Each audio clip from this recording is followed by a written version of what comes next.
Guys, क्या आप लोग जानते हैं कि आखिर आप सोते ही क्यों हैं? अगर नहीं जानते तो मैं बता देता हूँ। आज हम जानेंगे मिस्ट्री ऑफ स्लीप के बारे में, यानी नींद के रहस्य के बारे में। तो आखिर हमें ज़रूरत ही क्या पड़ती है सोने की? Why do we sleep? Cleaning. अब इसका मतलब क्या, मैं बताता हूँ। जब हम सोते हैं तब जो हमारा ब्रेन है वो खुद से ही खुद को क्लीन करना शुरू कर देता है, यानी कि जो हमारी यूज़लेस मेमोरी है वो उसको वो डिलीट कर देता है, और जो हमारी इम्पोर्टेंट मेमोरी है उसको स्टोर कर लेता है। जैसे कि फ़ोन में हम दिन भर क्या क्या देखते हैं, उसमें से जो हमारे लिए यूज़फुल रहता है उसको ब्रेन स्टोर कर लेता है, और जो हमारे लिए यूज़फुल नहीं रहता उसके लिए वो डिलीट कर देता है। तो इसलिए हमें सोने की ज़रूरत पड़ती है।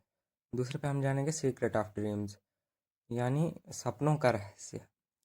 इसमें जो आपको डरावने या अजनबी चेहरे दिखते हैं उनके बारे में हम जानेंगे।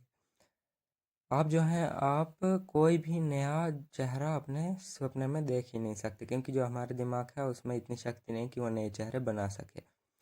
अगर आपको कोई चेहरा दिखता है जो आपको लगता है कि आपने उसे पहले कभी नहीं देखा, लेकिन उसको आपने पहले भी देखा होता है आपकी रियल लाइफ में, वो चाहे टीवी पे हो, वो चाहे मोबाइल पे हो, या वो चाहे बाज़ार में हो, कहीं पर भी उसको आपने पहले ही देखा होता है। ठीक है। फिर हम पढ़ेंगे हमारी जाम्ड बॉडी के बारे में। क्या आपके साथ कभी ऐसा हुआ है कि जो कभी आप सुबह उठे या रात को उठे, ले आपने आंखें तो खोल ली लेकिन जो आपकी बॉडी है वो मूव नहीं कर रही? तो इसमें डरने की ज़रूरत नहीं है। इसमें होता क्या है कि जो हमारा ब्रेन होता है वो तो उठ जाता है, लेकिन बॉडी अभी भी स्लीप मोड में ही रहती है। ऐसा क्यों होता है मैं आपको बताता हूँ। तो स्लीप पैरालिसिस के जो काजेज़ हैं वो ये 3 हो सकते हैं।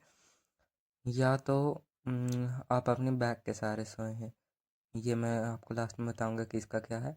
दूसरा, आपका स्ट्रेस, आपको बहुत ज़्यादा स्ट्रेस हो रहा है, उससे भी हो सकता है। इरेगुलर शेड्यूल्स, मतलब कि आप 10 बजे सोते हैं और आप 2 बजे सो गए, उसकी वजह से भी हो सकता है।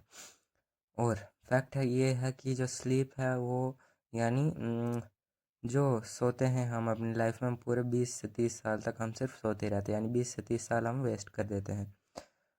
पॉइंट इसमें यह है कि अगर आप 11 डेज तक ना सोएं तो आप मर भी सकते हैं। तो अब ये स्लीप ऑन योर बैक का मतलब है, अगर आप अपने बैक पे सीधे सोते हैं तो आपकी स्पाइनल कॉर्ड पे जोर पड़ेगा और उससे आपकी स्पाइनल नर्व्स जो हैं वो ब्लॉक हो सकती कुछ टाइम के लिए, तो आपकी बॉडी आपको रिस्पॉन्स नहीं देगी। तो कभी भी आपके साथ ऐसा हो, डरना मत, भूत छूत मत समझ लेना, ये सिर्फ एक साइंस है।